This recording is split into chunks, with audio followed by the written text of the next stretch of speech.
క్షమించమని అడుగుతుంది. యేసు రక్తమే క్షమించమని మొరపెడుతుంది. హేబేలు రక్తమే శిక్షించమని మొరపెడుతుంది. స్తెఫనును రాళ్లతో కొట్టి చంపుతుండగా న్యాయము తీర్చాలని అతడడగలేదుగా. స్తెఫనును చంపితే సౌలే సమ్మతించగా ఆ యేసే పిలిచి మరి రక్షించెను. యేసు ప్రేమ ఇతరులకు ప్రకటించవా, నిన్ను చంపుతున్న వారి కొరకు ప్రార్థించవా. ఆ యేసును ఈ రోజే నువ్వు నమ్మితే క్షమించమని యేసొకడే నేర్పుతాడు. అందుకే సర్వాధికారం ఇచ్చాడు. యేసు రక్తమే క్షమించమని మొరపెడుతుంది. హేబేలు రక్తమే శిక్షించమని మొరపెడుతుంది. హేబేలు కంటే శ్రేష్టమైన యేసునొద్దకే కొత్త నిబంధన యొద్దకు మీరొచ్చారు. హేబేలు వలె అడగకుండా ఉండాలనే స్తెఫను కొత్త నిబంధనలు నేర్పించాడు. ఎన్ని మార్లు సహోదరుని క్షమించాలి? 70 ఏళ్లకు పైనే క్షమించాలి. ఈ రక్తమే ప్రతిసారి నువ్వు తాగుతుంటే క్షమించమని అడుగుతుంది. ఆరాధనలో క్షమాపణ దొరుకుతుంది. యేసు రక్తమే క్షమించమని మొరపెడుతుంది. హేబేలు రక్తమే శిక్షించమని మొరపెడుతుంది. హతులైన నీతిమంతులని రక్తమంతా ప్రతిదండన చెయ్యాలని కోరుతుంటే ఎవరి రక్తము శ్రేష్టమైనది? ఎవరి రక్తము క్షమించమన్నది? యేసు రక్తమే ఈ భూమిలో శత్రువులనైన క్షమించమని అడుగుతుంది. ప్రతి మనుషుల ప్రతి పాపాన్ని కడుగుతుంది. యేసు రక్తమే క్షమించమని మొరపెడుతుంది. హేబేలు రక్తమే శిక్షించమని మొరపెడుతుంది. అందరికీ వందనాలు. Thank you.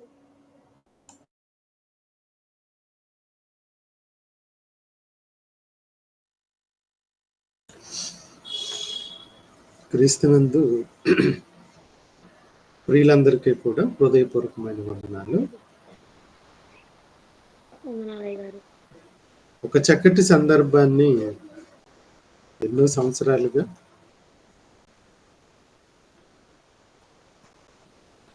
మనందరం వింటున్న ఓ అంశం ప్రశ్నార్థకంగా ఉండిపోయిన ఓ సందర్భం. దీన్ని చాలా మంది చాలా రకాలుగా ఆలోచన చేశారు. ఈవేళ మనం దీన్ని ఓ విధానంలో ఆలోచించే ప్రయత్నాన్ని చేద్దాం. సమస్య ఏదైనప్పటికీ కూడా ఎప్పుడు కూడా బైబిల్కి సంబంధించిన అంశాలు మనం ఆలోచించాల్సిన పరిస్థితి వచ్చినప్పుడు మొట్టమొదట ముందుగా ప్రారంభంలో మొట్టమొదటిగా మనం ఆలోచించాల్సిన విషయం ఏంటి అంటే, పాశ్చాత్య దేశాల్లో కూడా ఈ ధోరణి ఎక్కువగా ఉంది. యూరోపియన్ కంట్రీస్ అలాగే వెస్టర్న్ కంట్రీస్లో దేవుడి మీద ఒకలాంటి, అలానే అక్కడ వాళ్ళే అని కాదు, ఇక్కడున్న వాళ్ళల్లో కూడా ఉంది, కాస్త తక్కువ. ఏంటి ఆ ధోరణి అంటే, దేవుడికి కాస్త స్వార్థం ఎక్కువ, అలాగే దేవుడు నేనే గొప్పవాణ్ణి, నేనే మిమ్మల్ని పోషిస్తున్నాను, క్షమిస్తున్నాను, నేనే పరిశుద్ధుణ్ణి, మీరు పాపులు అనే దాన్ని ఎస్టాబ్లిష్ చేయటానికే దేవుడు అనేక రకాలుగా మనల్ని ఇబ్బంది పెడతాడు, మనం తప్పు చేసిన వాళ్ళుగా చూపిస్తాడు అనే దాన్ని మన మీదకి రుద్దటం కూడా కాదు, ఒక ఆలోచన ధోరణిలో ఆలోచిస్తే మనకు కూడా అలానే కరెక్టేనేమో అనిపిస్తుంది. కనుక ఈవేళ మనం డిస్కస్ చేయబోయే, ఆలోచించుకోబోయే ఒక చక్కటి సందర్భం. మీరందరూ మేము వినేసాం కదా, లేకపోతే ఇది మాకు తెలియదేంటి అనే ధోరణిలో ఉండకండి. ఎందుకంటే ప్రారంభ దశలో ఉన్నప్పుడు మానవుని యొక్క ఆలోచన విధానం ఈవేళ మనకున్న ఆలోచన విధానం చాలా పరిణితి చెందిందిగా ఉంటుంది. ఇప్పుడు మనం పరిణితి చెందిన ఒక సందర్భాన్ని ఆలోచన చేసే ప్రయత్నాన్ని చేద్దాం. అదేంటి అంటే, దేవుడు ఏదైనా తోటలో మంచి చెడుల ఫలాన్ని పెట్టడం ఎందుకు, అవసరం ఏంటి, అలా పెట్టడం ఎందుకు, మనల్ని పాపంలో నెట్టడం ఎందుకు, మళ్ళీ దానికి దేవుడే కరుణించాడు, దేవుడే జాలి చూపించినట్లుగా మళ్ళీ పాప విమోచన అనే కాన్సెప్ట్ని ఇంట్రడ్యూస్ చేశాడు అని చాలా మందికి దీని మీద చాలా నెగిటివ్ ఇంపాక్ట్ ఉంది. మీరు ఇంతకు ముందు ఏ సందర్భాలు ఎలా విన్నారో తెలియదు, కానీ ఈవేళ మనం దాని మీద కాస్త ఆలోచన చేసే ప్రయత్నం చేద్దాం. ప్రియులారా,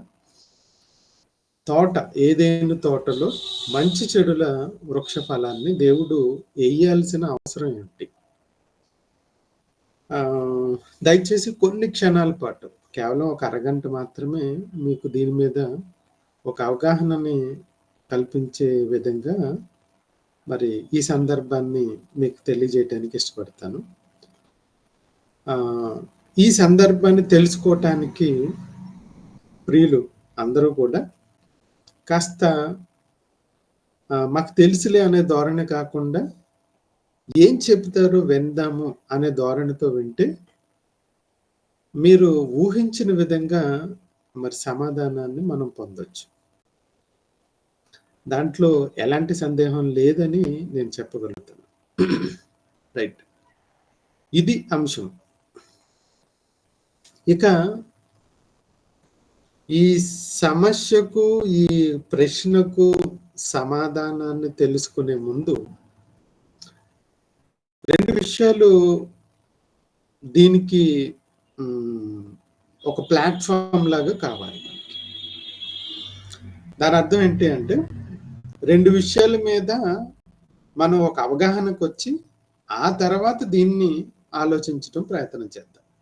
ఈ 2 విషయాలు కూడా, ఒకటి దేవునిది, ఒకటి మనిషిది. అర్థం చేసుకోండి, మనిషి,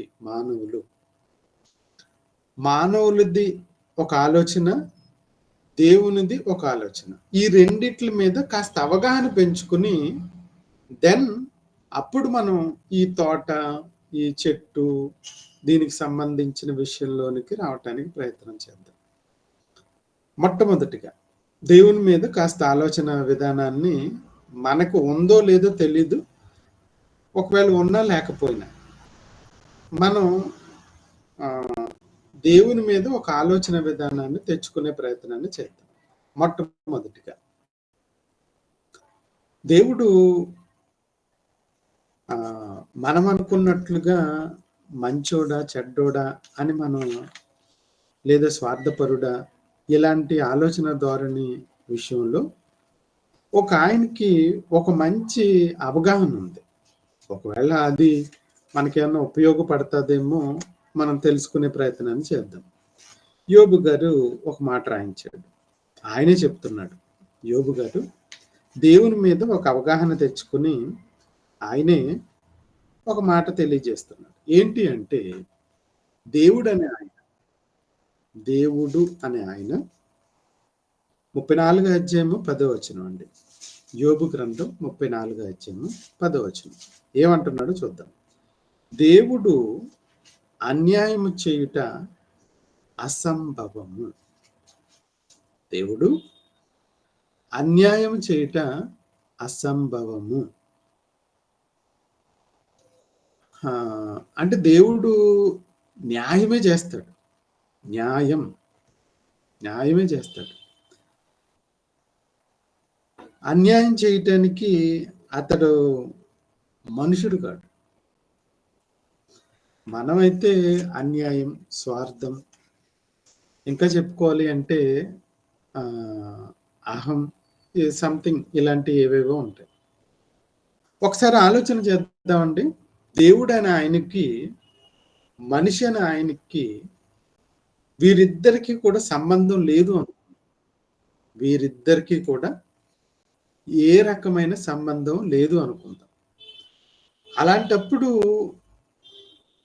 దేవుడని ఆయన మనిషిని ఎందుకు అన్యాయం చెయ్యాలి? దాని వలన దేవుడికి వచ్చే లాభం ఏంటి? ఇంకొక విషయం కూడా ఆలోచిద్దాం. ఒకవేళ దేవుడు మనిషికి ఫేవర్ చేయటం వలన ఇంకా దేవుడే ఇబ్బంది పడతాడు తప్ప మనిషికి లాభమే. ఒకసారి ఆలోచన చేద్దాం. మనం ఈ భూమి మీదే మన జీవితాన్ని కొనసాగించేసి ఇక్కడే క్లోజ్ చేసేస్తే ఇక మనలాంటి మనస్తత్వం కలిగిన వాళ్ళని ఇంకొకళ్ళు భరించటం కష్టం. ఉదాహరణ, ఎవరైనా బంధువులు మన ఇంటికి వచ్చారనుకోండి, వాళ్ళు ఎప్పుడు వెళ్తారు? ఇల్లంతా చాలా డిస్టర్బ్డ్గా అయిపోయింది, మన పనులు మనం చేసుకోలేకపోతున్నాం, వీళ్ళు సరే వాళ్ళ పనేదో వాళ్ళు చూసుకుంటారా అంటే అలా కాదు, మొత్తం మన ప్రోగ్రామ్స్ అన్ని డిస్టర్బ్ అయిపోతున్నాయి, వీళ్ళ కోసం నా పని మానుకోవాల్సి వస్తుంది, సో కంజెస్టెడ్గా ఉంది, చాలా అనీజీగా ఉంది అని చాలా బాధపడతాం, కానీ బయటకు చెప్పం. ఇక 1 రోజు, 2 రోజులు, 3 రోజులు, 10 రోజులు, నెల రోజులు అయిందనుకోండి, ఇక నిర్మోహమాటంగా ఒక మాట చెప్తాం, బ్రదర్ అసలు మీరు ఎందుకు వచ్చారు, దేనికి వచ్చారు, మరి ఇన్ని రోజులు అంటే కష్టం కదా అని మనం నిర్మోహమాటంగా వాళ్ళకి చెప్పేస్తాం. ఒకవేళ ఇంకా పని ఉందంటే నేను ఏదన్నా ఇక్కడ తెలిసిన రూమ్ ఏదైనా ఉంటే చూస్తాను, మీరు అక్కడ ఉండండి అని చెప్పేస్తాం. ఒకసారి ఆలోచన చేయండి. దేవుడు అనే ఆయన తనుండే లోకం, తనుండే నివాసం పరలోకం, అక్కడికి మనలాంటి యాటిట్యూడ్ కలిగిన వాళ్ళని ఆయన ఎందుకు తీసుకోవాలి? ఆయన మనల్ని ఎందుకు తీసుకోవాలి? మనకంటూ మళ్ళీ సెపరేట్గా గృహాలు, తర్వాత మనకంటూ అక్కడ ఒక ప్లేసు, ఎవరిని కూడా సర్వసాధారణంగా మన ఇంట్లోకి మనకు తెలియని వాళ్ళని ఎవరిని కూడా మన ఇంట్లోకి రానివ్వం. అలాంటిది దేవుడు అని ఆయన ఆ లోకాలకి తీసుకెళ్తానంటున్నాడు, ఆ లోకాలలో ఉంచుతానంటున్నాడు, అది శాశ్వత లోకం అంటున్నాడు. ఎందుకు? దాని వలన ఆయనకు వచ్చే ప్రయోజనం ఏంటి? దానికి సమాధానం చెప్పండి. ఏమీ లేదండి. ప్రేమ అండి. ఆయన వాస్తవానికి మనకి తెలియదు, ఆయనకి తెలుసు. మనం ఎవరమో ఆయనకి తెలుసు. స్వయాన ఆయన కనగా మనం పిల్లలం అండి. ఆయన కనగా వచ్చిన వాళ్ళమే మనం అందరం. మనం పిల్లలం, ఆయన పిల్లలం. అందుకనే దేవుడు ఒక మాట రాయించాడు. మనకు అర్థం అవుతుందో అర్థం కాదో మనకు తెలియదు, కానీ ఆ దేవుడే మనలందరినీ కూడా ఏమని సంబోధిస్తున్నాడో వింటే ఆశ్చర్యపోతారు.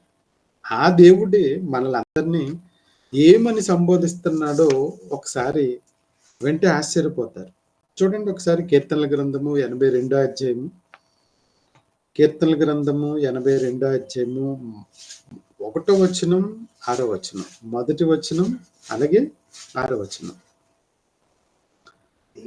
దేవుని సమాజంలో దేవుడు నిలిచి ఉన్నాడు. దైవములు అంటే దైవం ఒకటి కదా, దైవం ఒకటి కదా, తండ్రి అయిన దేవుడు ఒక్కడే.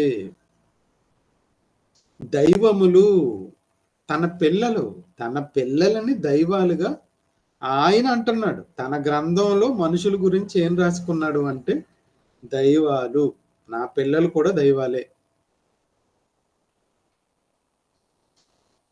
నా పిల్లలు కూడా దైవాలే అని ఆయన మనుషులు గూర్చిన అభిప్రాయం కలిగి ఉన్నాడండి. చూడండి, దేవుడు అనే ఆయన అన్యాయం చేయుడు, న్యాయం చేస్తాడు. ఇంకా ఇంకొకటి ఏంటంటే మనలాంటి యాటిట్యూడ్ ఉన్న వాళ్ళని మనతో ఇప్పుడు ప్రయాణం అనుకోండి, ఇక్కడి నుంచి సపోజ్ అమెరికా వరకు ప్రయాణం కలిసి చేయాల్సి వచ్చింది. ఓకే, ఇదేదో కొన్ని గంటల పాటు ప్రయాణం ఫ్లైట్లో కాబట్టి తప్పదులేండి, ఆ తర్వాత వీడు ఎక్కడికో పోతాడు, నేను ఎక్కడికో పోతాం, మనకి వీడికి సంబంధం లేదు, వీడు బాధ ఏదో వదిలిపోద్ది అనుకుంటాం. ఆయన ఏంటండి ఏమంటున్నాడు చూడండి, ఒక్కసారి మనమే పరీక్షించుకుందాం. మనలాంటి యాటిట్యూడ్ ఉన్న వాళ్ళు దేవునితో మెలగటం, అలాగే పరిశుద్ధులతో మెలగటం ఎంత కష్టం. మనకేముంటాయి? స్వార్థాలు ఉంటాయి, చింతలు ఉంటాయి, ఒకరికి సహాయం చెయ్యాలని కానీ, అందరిది ఒకటే కుటుంబం అని కానీ, అందరినీ ఒకేలా చూడాలన్న ధోరణి కానీ అసలు లేని వాళ్ళం మనం. మనకంతా స్వార్థం, మనదంతా స్వప్రయోజనాన్ని కోరుకునే వాళ్ళం. ఇలాంటి ఎన్నో దుర్గుణాలు ఉన్నాయి మనకి, రైట్? మన స్టేటస్ ని దేవుడితో కంపేర్ చేసుకుంటుంటే అసలు మనది ఆయనది ఎక్కడ కూడా పొందిక పోలిక లేనిది. మరి ఇలాంటి మనిషికి ఏదైనా ఒక స్థానాన్ని కల్పించాలి అంటే ఏం చెయ్యాలి? ఏం చేద్దాం అని ఒకవేళ దేవుణ్ణి అడగగలిగితే, ఒకవేళ దేవుడి దగ్గర ఏమన్నా ప్రశ్న తెలుసుకోగలిగితే, సమాధానాన్ని ఆయన ద్వారా మనం ఏమన్నా తెలుసుకోవాలి అనుకుంటే, దేవుడి దగ్గర ఒక చక్కటి ఆలోచన విధానం, చక్కటి మన గూర్చిన ఇన్ఫర్మేషన్ ఉందండి. మన గురించి మనం చెప్పుకోవటం తప్పుగా ఉంటుందేమో కానీ, మన గురించి మనల్ని పరీక్షిస్తున్న దేవుడికి బాగా తెలుసు. ఆయన ఏమంటున్నాడో ఒకసారి చూద్దాం. సహోదరులారా, గలతీయులకు రాసిన పత్రిక 5వ అధ్యాయము 13వ వచనం. గలతీయులకు రాసిన పత్రిక 5వ అధ్యాయము 13వ వచనం. సహోదరులారా, మీరు స్వతంత్రులుగా ఉండుటకు పిలువబడితిరి. ఎక్కడి నుంచి పిలువబడ్డారు? ఎక్కడి నుంచో, మీ జన్మలో, మీ వ్యవహారంలో. ఇక ఇన్ డీటెయిల్గా వెళ్ళాలి అంటే మనకు కష్టం కనుక మనుషులు అనే వాళ్ళను ఆయన ఇక్కడ ఒక మాట చెప్తున్నాడు. ఏంటి అని అంటే, మీరు స్వతంత్రులుగా, ఇండిపెండెంట్ అంటారు. అంటే స్వతంత్రులుగా ఉండుటకు పిలవబడితిరి. దీని అర్థం ఏంటండి అని మనం ఒకవేళ ఆలోచన చేస్తే, మనదికి స్వతంత్రం ఉందండి. స్వతంత్రం అంటే ఇప్పుడు ఈ స్వతంత్ర భారతదేశంలో మనం ఎవరికైనా ఓటు వేయచ్చు. ఎవరికైనా మనం వీళ్ళకే ఓటు వేయాలి, వాళ్ళకి ఓటు వేయకూడదు అనే రూల్ ఏం లేదండి. మీరు ఎవరికైనా మీకు ఆ క్రెడిబిలిటీ ఉంది, ఆ ఇండిపెండెంట్. మీరు ఏ ఆహారాన్నైనా తినొచ్చు, వెజిటేబుల్స్, అలాగే నాన్ వెజ్, అలాగే మీరు ఓన్లీ లిక్విడ్స్, ఓన్లీ ఫ్రూట్స్, మీరు ఏ డైట్ అన్నా, ఏ ఫుడ్ అయినా మీరు తీసుకోవచ్చు. మీకు ఆ స్వతంత్రం ఉంది. ఇప్పుడు స్వతంత్రం లేని వాళ్ళ సంగతిని చెప్తాను, ఒకసారి వినండి. స్వతంత్రం లేని వాళ్ళు ఉన్నారు. స్వతంత్రం లేని వాళ్ళు ఉన్నారు. వాళ్ళు ఎవరు అంటే, ఉదాహరణ, జైల్లో బందీగా ఉండిపోయిన ఖైదీలు ఉంటారు. వాళ్ళకి దేర్ ఇస్ నో ఇండిపెండెన్స్. వాళ్ళకి ఏ రకమైన స్వతంత్రాలు లేవు. వాళ్ళు ఏదో మనం అలా బయటకు వెళ్దామండి, షికార్కి వెళ్దామండి, ఈరోజు బిర్యానీ తిందామండి, ఈరోజు పలానాది చూడాలనిపిస్తుందండి, ఇందిరా పార్క్ వెళ్దామండి, హైటెక్ సిటీ వెళ్దాం. నో నో, లేదండి, అసలు లేదు. ఇంకొక విషయం చెప్పమంటారా? వీళ్ళకి స్వతంత్రం లేదు, స్వతంత్రపు ఆలోచనలు ఉన్నాయి. స్వతంత్రం లేదు కానీ స్వతంత్రపు ఆలోచనలు ఉన్నాయి. ఇంకొంతమంది ఉన్నారు. వాళ్ళెవరు అంటే మానసిక రోగులు.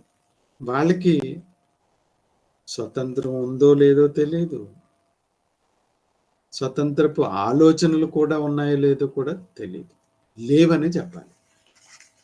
అర్థమవుతుందా? ఇదేంటండి, పాఠం ఎక్కడిది, ఈ విషయాలు ఏంటి, ఈ వ్యవహారం ఏంటి?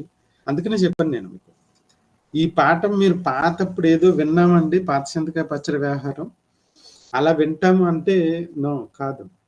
ఇది మారింది, ఇది ధోరణి మార్చబడింది. జాగ్రత్తగా పరిశీలన చేయగలిగితే మనిషి, దేవుడు, వీరిరువురిని ఒక దగ్గరికి తీసుకురాగలిగితే దేవుడికి ఒక నియమావళి ఉంది, దేవుడికి ఒక పద్ధతి ఉంది, దేవుడికి ఒక చక్కటి కార్యాచరణ ఉంది. మనిషికి దేవుడిచ్చిన స్వతంత్రం ఉంది. మనిషికి దేవుడిచ్చిన స్వతంత్రం ఉంది. దేవుడిచ్చిన చక్కటి ప్రకృతి ఉంది. ఈ ప్రకృతిలో దేవుడు మనిషిని కలుగు చేసిన తర్వాత ఈ మనిషికి ఒక ఉన్నత దశను అనుగ్రహించాలి. ఏంటి, ఒకసారి ఆలోచన చేయండి. అంటే ఈ మనిషి ఎవరైతే ఉన్నారో ఈ మనిషికి భూమి మీద ఉండటం ఇంతకన్నా మంచి స్థానం ఉందా? ఎస్, ఉంది. దీనికన్నా తక్కువ స్థానం ఉందా? ఉంది. ఇది మనం ఉన్న ఈ లోకం మధ్యలోకం. ఈ లోకం నుంచి కిందకి జారిపోవచ్చు, లేదా నువ్వు ఎదగగలిగితే పరలోకం వరకు కూడా ఎదగగలచ్చు. ఈ రెండు లోకాల మధ్యన మన డెసిషన్ మీద ఆధారపడి ఉంది. ఏదైనా సరే దానికి మనకి పూర్తి స్వాతంత్రం ఉంది. మనకి పూర్తి స్వాతంత్రం. నువ్వు మంచి పనులు చేయటానికి, చెడు పనులు చేయటానికి ఎవ్వరు నిన్ను అభ్యంతరం పెట్టరు. దేవుడు కూడా నీకు నచ్చిన పని నువ్వు చేసుకో అంటాడు. అసలు దేవుడు నిన్ను అడగడు. నువ్వేం చేస్తున్నావు ఏంటి అనే విషయాన్ని అడగడు. నీకు ఇచ్చిన స్వతంత్రాన్ని ఆయన ఒక మాట చెప్పాడు, యవ్వనుడా నీ యవ్వన ప్రకారంగా జీవించు, కాకపోతే నువ్వు చేసే ప్రతి దానికి నువ్వు లెక్క చెప్పాలి. ఎందుకంటే నేను నిన్ను ఈ దశ నుంచి ఇంకో దశకి తీసుకెళ్ళాలి అనుకున్నప్పుడు నేను అనుకున్నాను, ఎవరు అనుకోలేదు, నువ్వు అనుకోలేదు, మనిషిగా నువ్వు అనుకోలేదు, నేను అనుకున్నాను అంతే. నిన్ను కలిగి చేసిన వాడిగా నేనే అనుకున్నాను. నిన్ను ఇక్కడి నుంచి పైకి తీసుకెళ్లాలా, నిన్ను ఇక్కడి నుంచి కిందకి పంపించేయాలా, నీ క్యారెక్టర్ని బట్టి. అదేంటండి మరి మాకు స్వతంత్రం ఉందన్నారు కదా? ఎస్, స్వతంత్రం ఉంది. ఎంతవరకు అంటే దానికి ఒక లిమిట్స్ ఉంటాయి, దానికి ఒక బౌండ్స్ ఉన్నాయి. అదేంటి అంటే భూమి మీద ఉన్నంత వరకు కూడా నువ్వు స్వతంత్రుడివే. నిన్ను పరీక్షిస్తాడు, గుర్తుపెట్టుకోండి, నిన్ను పరీక్షిస్తాడు. నిన్ను పైకి తీసుకురావచ్చా లేదా కిందకి దింపేయచ్చా? అందుకని బైబిల్ గ్రంథంలో ఒక చక్కటి మాట ఉందండి. దేవుడి దగ్గర ఉన్న క్వాలిఫికేషన్లో ఒక చక్కటి క్వాలిఫికేషన్ ఏంటి అంటే, చూడండి, తిమోతి నీకు ఒక విషయాన్ని చెప్తాను, దేవుడి దగ్గర ఉన్న ఒక మంచి విషయాన్ని చెప్తానని పౌలు గారు తిమోతికి రాస్తూ 3వ అధ్యాయము 10వ వచనం, తిమోతికి రాసిన మొదటి పత్రిక 3వ అధ్యాయము 10వ వచనం అండి. మరియు వారు మొదట పరీక్షించవలెను, తరువాత వారు అనిందులైతే పరిచారకులుగా ఉండవచ్చు. అంటే దేవుడి దగ్గర ఒక విధానం ఉంది. ఆ విధానం ఏంటి అంటే ఆయన ముందు పరీక్షిస్తాడట. ఆ తర్వాత నువ్వు దాంట్లో ఎలాంటి తప్పుటి వాడు కాదు అని నీకు సర్టిఫికేట్ వస్తే అప్పుడు నువ్వు అధ్యక్షుడిగా ఉండొచ్చు. అందుకనే మనకి ఇదంతా అర్థం అవటం కోసం యేసుక్రీస్తు వారు చాలా విషయాలు తెలిసిన ఆయన ఒక ఉపమానాన్ని చెప్పాడు. ఇదిగో నీకు ఒక తలాంత్ ఇస్తున్నా, 5 ఇస్తున్నా, 2 ఇస్తున్నా, 10 ఇస్తున్నా ఇచ్చాడట. తీసుకుని వెళ్ళిపోండి అన్నాడట. వెళ్ళిపోయారు. దాన్ని మీరు తవ్వి భూమిలో పాతేసే స్వతంత్రం ఉంది, దాన్ని మల్టిప్లై చేసేది కూడా ఉంది. ఏవయ్యా ఏం చేసావు? దీన్ని తీసుకెళ్లి భూమిలో పాతి పెట్టానండి. ఎందుకు పాతి పెట్టావు? నీకు ఎప్పుడైనా దేనికి ఇస్తాము? మనకి ధనం ఎందుకు ఇస్తారండి? ఎవరైనా దేనికి ఇస్తారు? దాన్ని మల్టిప్లై చేసుకోవటానికి, దాని ద్వారా నువ్వు అభివృద్ధి చెందటానికి. నువ్వేం చేసావు? అభివృద్ధి లేదు, నష్టము లేదు. దాన్ని తీసుకెళ్లి భూమిలో పాతావు. నో, ఇది కరెక్ట్ కాదు. గవర్నమెంట్ వాళ్ళు మనకి డబ్బులు ఇస్తారండి, మన ఇల్లు కట్టుకోవటానికో లేదా కారు లోనుకో దేనికో. ఆ డబ్బులు తీసుకెళ్ళి బ్యాంకులో పెట్టుకున్నారనుకోండి, ఉపయోగం ఏముంది? నువ్వు దాన్ని తీసుకుని ఉపయోగించుకుని అవసరాలు తెచ్చుకుని అవసరం ద్వారా వచ్చిన బెనిఫిట్ని నువ్వు మళ్ళీ వాళ్ళకి రిటర్న్ చేయాలి. అది వాళ్ళు ఇచ్చే విధానం. అలాగే దేవుడు కూడా నీకు టాలెంట్స్ ఇచ్చాడు, నీకు వనరులు ఇచ్చాడు, నీకు ఇవన్నీ కలుగు చేశాడు. తర్వాత ఆయన నిన్ను పరీక్షిస్తున్నాడు. అందుకనే చాలా సందర్భాల్లో బైబిల్లో చాలా చోట్ల మీకు కనబడే వచనాలు ఏంటంటే, ఆయన నువ్వు నడచటం, నువ్వు పడుకోవటం, నువ్వు లేవటం, నువ్వు మాట్లాడటం, నువ్వు వినటం, నీ పద్ధతి అంతా పరీక్షించబడుతుంది. మనకి ఒక కెమెరా CCTV అండర్ లెన్స్ అంటారు చూడండి. You are under CCTV coverage, దాంట్లో ఉన్నావు, నువ్వు గమనించుకో అని వాళ్ళు చెప్తారు. అంటే నీ ఇష్టానుసారంగా నువ్వు బిహేవ్ చేసేస్తే మళ్ళీ ఆ CCTV ఫుటేజెస్ చూపిస్తే మళ్ళీ నువ్వే బాధపడతావు, కనుక గౌరవప్రదంగా ఉండు అని అర్థం. అలాగే దేవుడు భూమి మీద నువ్వు ఉన్నప్పుడు నీ ఇష్టానుసారంగా నువ్వు ఉండొద్దు, గౌరవప్రదంగా ఉండు. ఇంకోటి, దీనిని బట్టి నిన్ను పరలోకం తీసుకెళ్లాలా లేదా ఈ లోకంలో నుంచి కిందకి తోసేయాలా అన్నది కూడా నేనే డిసైడ్ చేస్తా. I'm the supreme. నేనే. నీ విషయంలో నేను అన్యాయస్తుడిగా నేను చేయాల్సిన అవసరం నాకు లేదు. నేను మనిషిని కాదు మాట మార్చడానికి. దేవుడు శక్తి. ఇప్పుడండి పాఠంలోకి వద్దాం. చూసారుగా, దేవుడు అంటే ఏంటి, మనిషి అంటే ఏంటి, రెండిట్లను చూసాం. మనిషికున్న విధానాలు ఏంటి, దేవుడు పెట్టిన విధానాలు ఏంటి.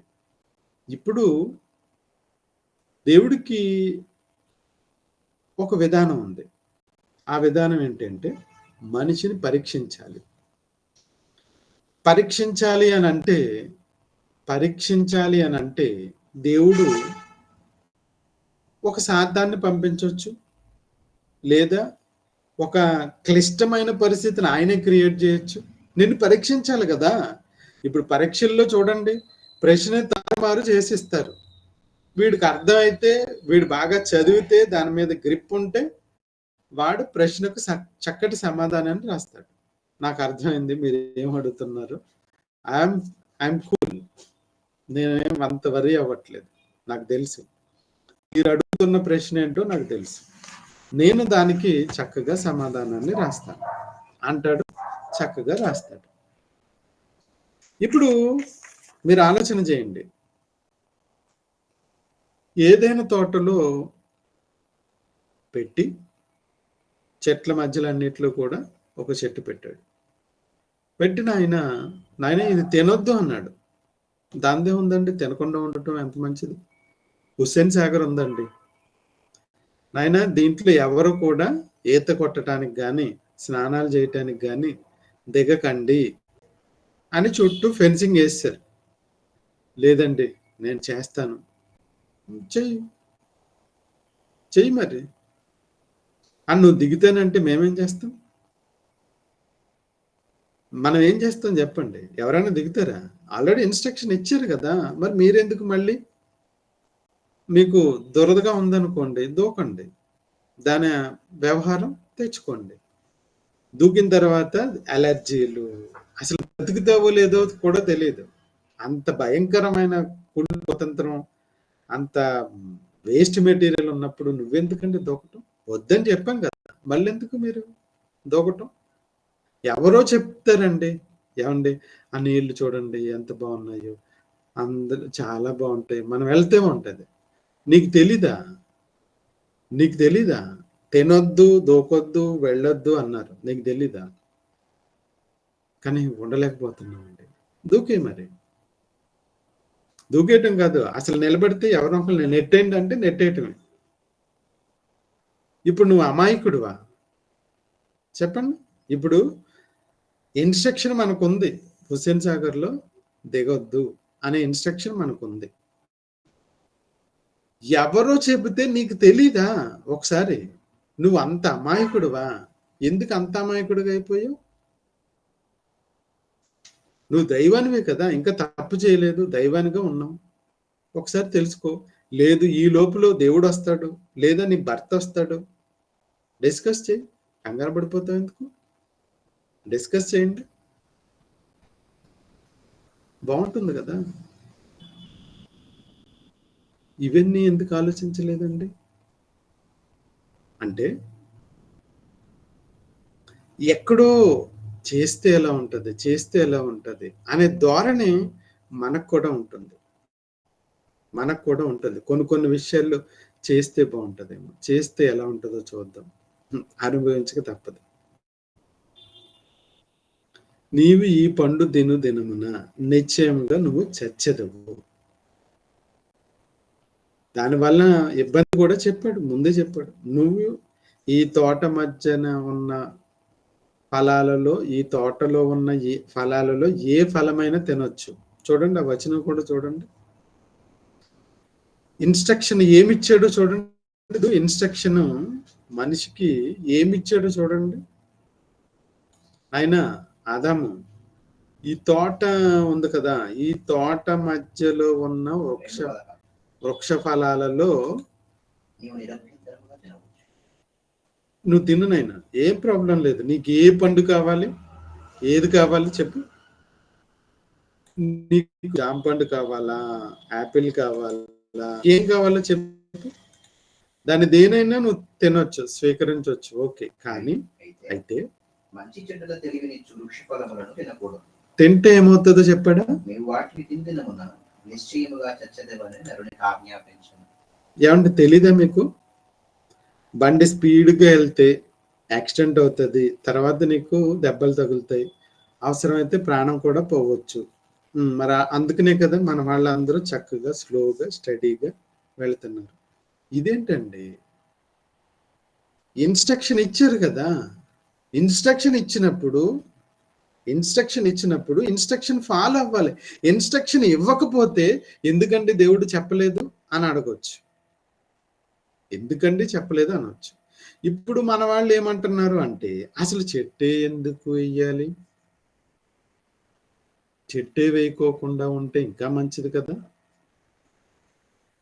వీళ్ళ ఆలోచన చెట్టు వేయడండి. నాయన ఇదిగో నువ్వు ఈ జంతువులన్నిటికీ పేరు పెట్టాలి, వచ్చిన వాటి అన్నిటికీ పేరు పెట్టాలి. ఈ పని ఇచ్చాడండి. కొన్ని చేసి కొన్ని చేయకుండా మానేశాడు అనుకోండి, నేనేం చెప్పాను నీకు, నువ్వేం చేసావు, అన్నిటికీ పెట్టమన్నావు, సారీ నాకు కొంచెం కష్టంగా ఉంది నేను పెట్టలేను అన్నాడు. అది కూడా తప్పు చేసినట్లేదు. ప్రభువా ఇదిగో ఈ రోజుకి ఇన్ని పెట్టాను, ఇంకా రేపు అలా పెడతాను, మీరేం వరి అవ్వకండి అన్నాడు అనుకోండి, వెరీ గుడ్ నాయన, మంచిది, నీకేమి ఒక రోజులోనే కంప్లీట్ చేయాలని నేను చెప్పలేదు కదా. స్వతంత్రుడండి, స్వతంత్రుడు. ఇలా ఒక పనిచ్చి ఆ పనిని చెయ్యొద్దు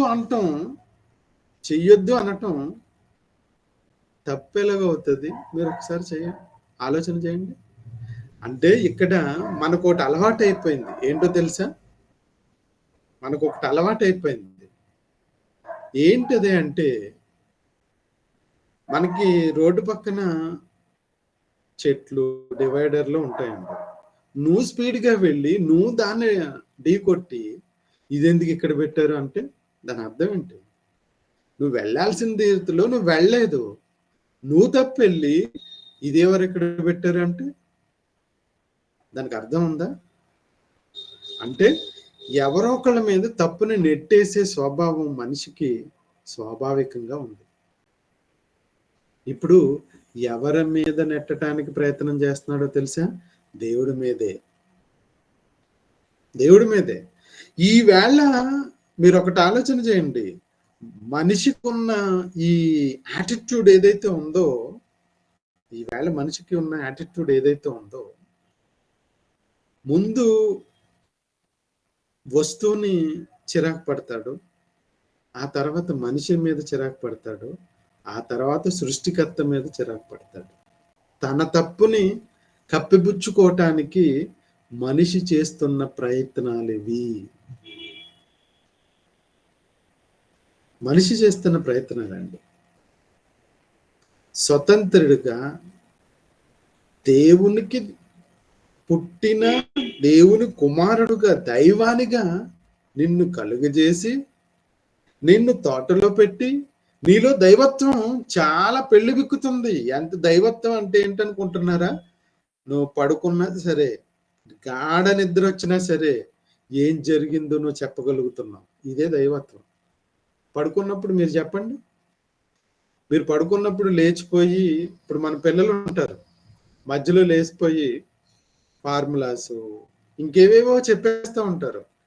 ఏమ్మా నువ్వు ఎందుకు ఇలా చెప్తున్నావంటే, ఏమో మమ్మీ నాకు అసలు తెలియదు అంటది.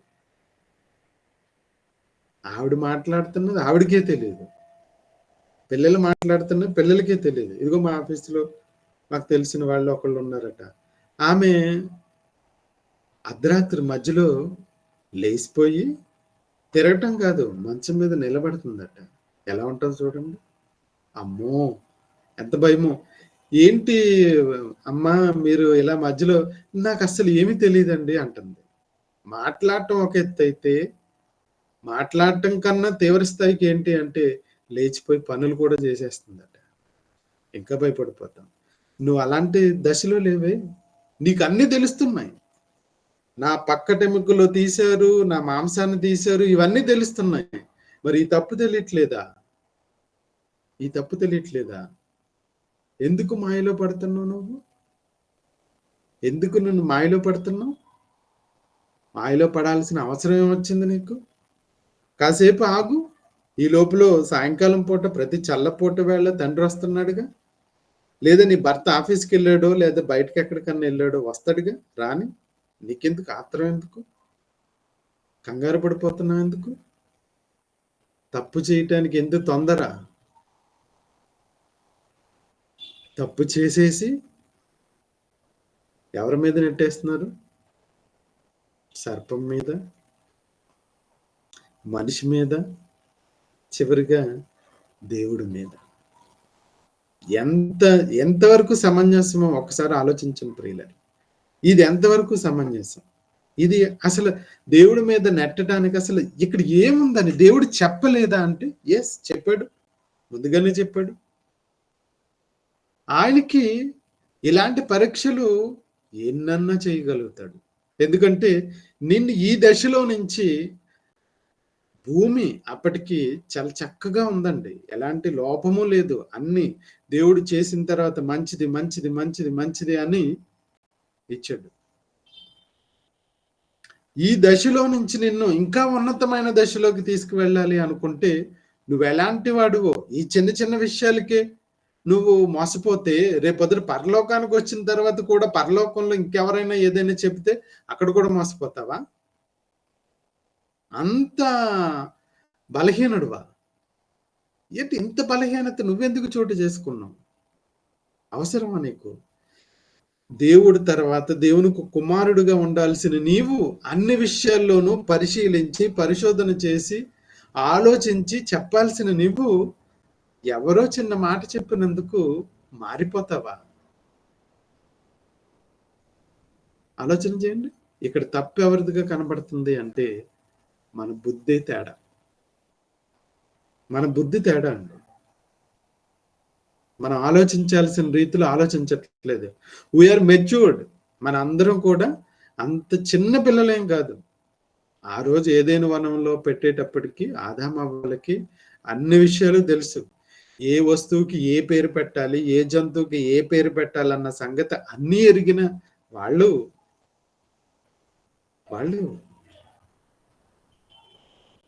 దేవుని దగ్గరకు వచ్చేటప్పటికి తప్పు చేసేటప్పటికి ఒకళ్ళ మీద ఒకళ్ళు నెట్టుకోవటం ప్రారంభించారు.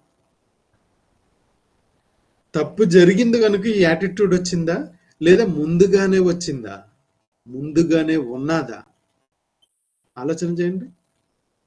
తప్పు జరిగింది కనుక వీళ్ళు బయటపడ్డారు. ఇక్కడ తప్పు జరిగింది, పరీక్ష జరిగింది. పరీక్ష పెట్టేటప్పటికి వీళ్ళలో ఏం సబ్జెక్ట్ ఉంది, ఏముందన్నది బయటకు వచ్చింది. అప్పుడే కదండి ఫస్ట్ ర్యాంకర్ ఎవరు, సెకండ్ ర్యాంకర్ ఎవరు, వీడు ఫెయిలా అనే విషయాలు ఎలా బయటకు వస్తాయి? పరీక్ష కావాలి,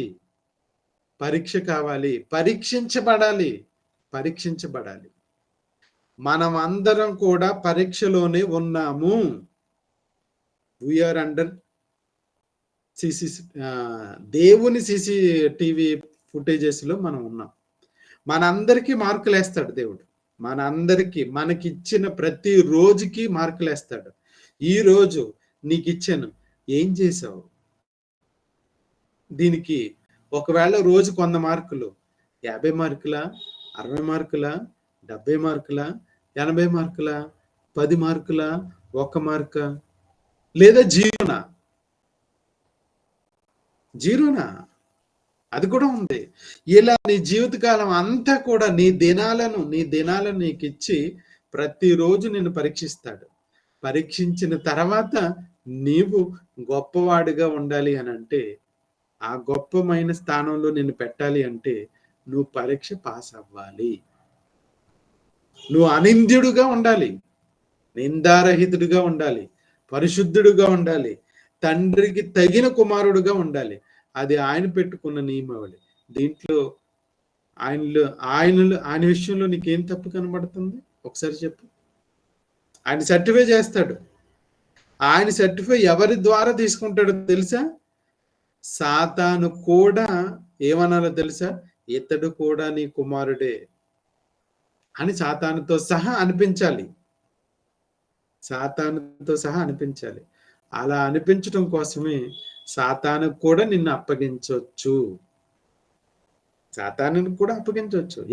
సాతాను నిన్నేమన్నా తినేస్తాడా, నమిలేస్తాడా, కొరికేస్తాడా? ఏం చేయడు. దేవుడు ఎంతవరకు పర్మిషన్ ఇస్తే అంతవరకు నీ శరీరం మీద, నీ మానసిక ధైర్యం మీద ఆయన పడతాడు. పడేటట్లుగా ఆయన ఇస్తాడు. ఆ పరీక్షలో నువ్వు నెగ్గాలి. నువ్వు కుమారుడు అనిపించుకో. నువ్వు ఒకసారి కుమారుడు అనిపించుకో.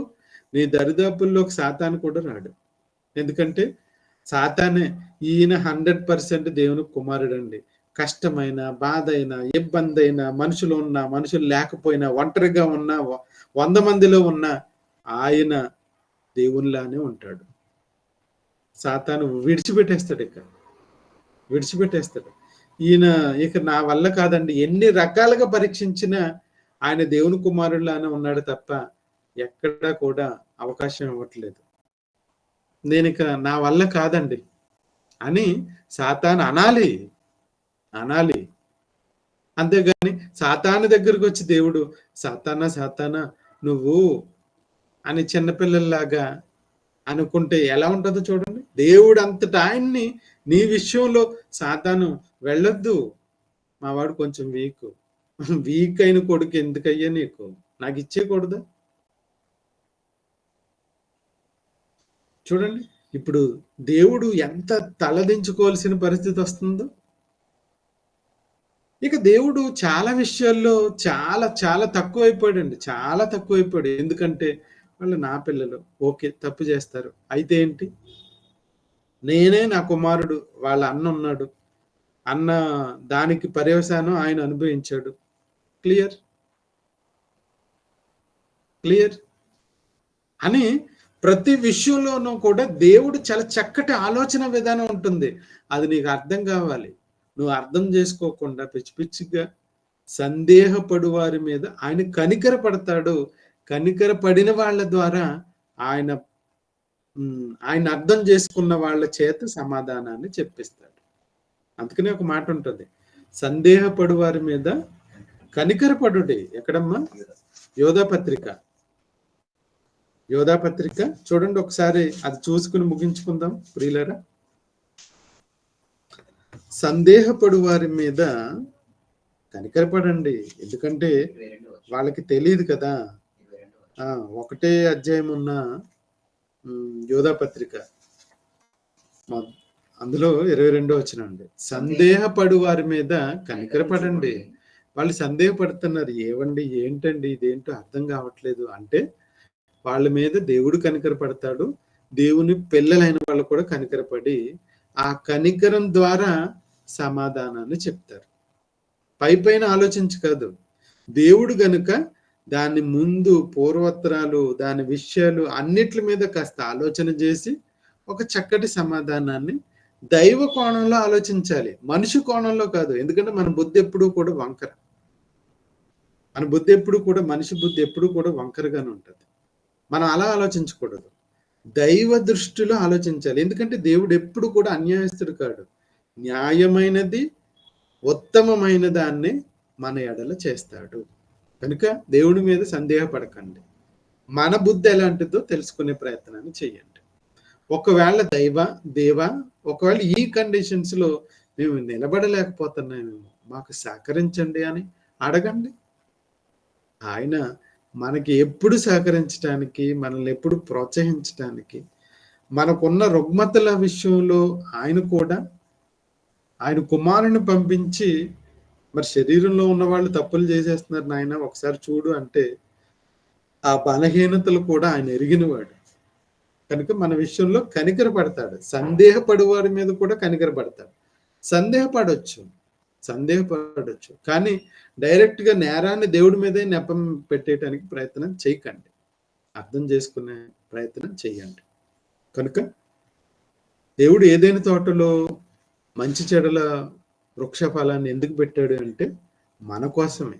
మనలో ఎవరు గొప్ప వాళ్ళము, మనలో ఎవరు అధములము, ఎవరు దుష్టుని సంబంధులము అనే విషయం తెలియాలి అని అంటే ఇలాంటి పరీక్షలు దేవుడు 1 కాదు 100 పెడతాడు.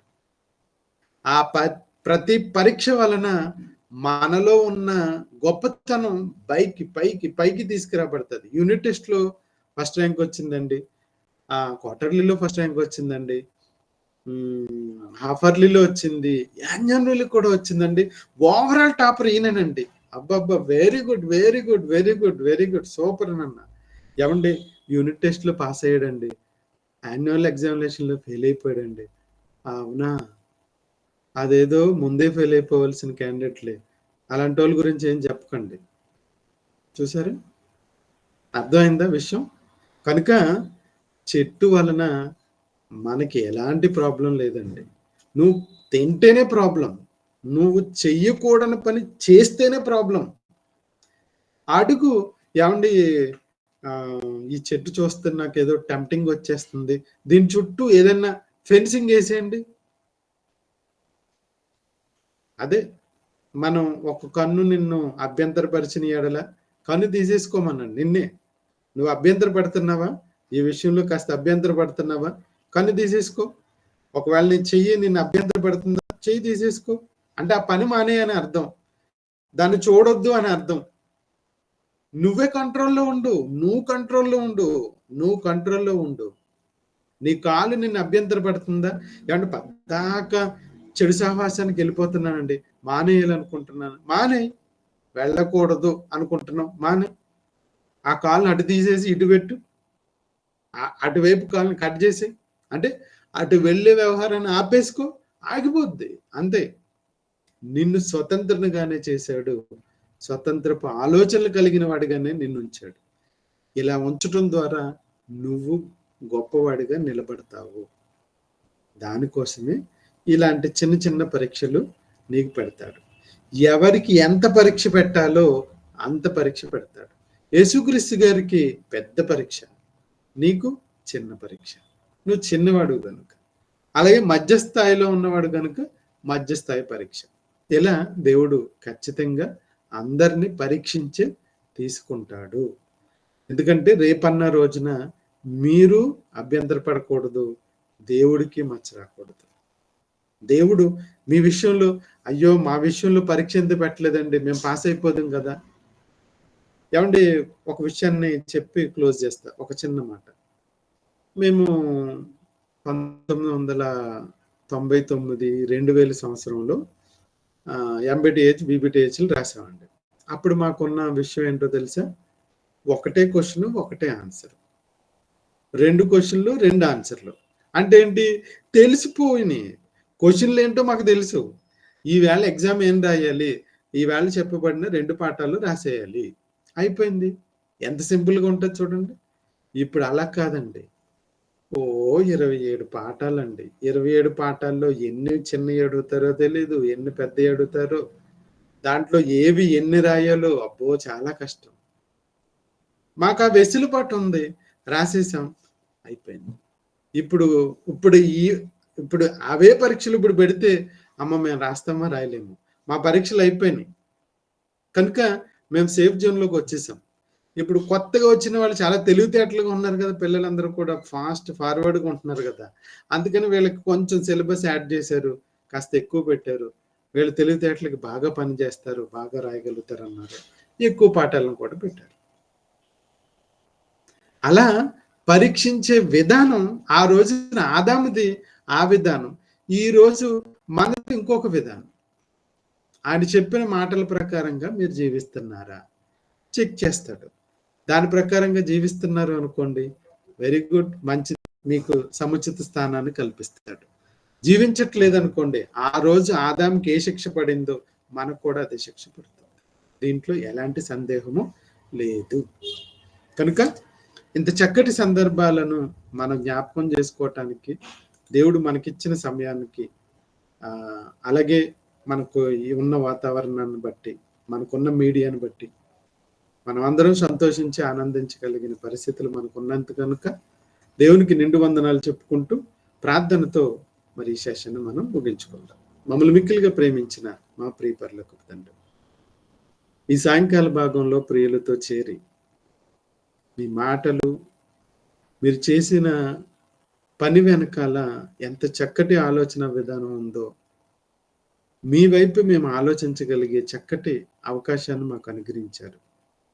ఇట్టి ఆలోచన విధానం మా ప్రియులందరికీ కలిగి మీరు చేస్తున్న ప్రతి పని వలన మేము ఘనత పొందేవారుగా ఉంటామనే విషయాన్ని తెలుసుకొని దాని ప్రకారంగా ముందుకు సాగిపోయే భాగ్యాన్ని మాకు మా ప్రియులకు అందజేయమని, రేపటి రోజున అలాగే గురువారం రోజున ప్రారంభించబోయే ఆ నూతన research centre, Bible research centre విషయంలో మీ పాస్ అనేదికి వస్తున్నాం. ఆ రీసెర్చ్ సెంటర్ల ద్వారా అనేక మంది మీ మాటలను, మీ గ్రంథంలో ఉన్న ఎన్నో ప్రాముఖ్యమైన సందర్భాలను తెలుసుకోగలిగి తద్వారా జ్ఞానవంతులై మిమ్మల్ని చేరుకోవటానికి ఇది ఒక చక్కటి మార్గంగా ఉంచమని, దాన్ని నడిపిస్తున్న ప్రియులందరినీ కూడా మీ రెక్కల చాటును కాపాడి వారిని ప్రోత్సాహపరిచి అనేక మందికి వాక్యాన్ని తెలియజెప్పే చక్కటి అవకాశాన్ని మా ప్రియులందరికీ అనుగ్రహించమని, మీరే మాతో ఉండమని క్రీస్తు వారి పేరటి ప్రార్థన అడుగుచున్నాం తండ్రి. ఆమేన్. అందరికీ వందనాలు. సెలవు.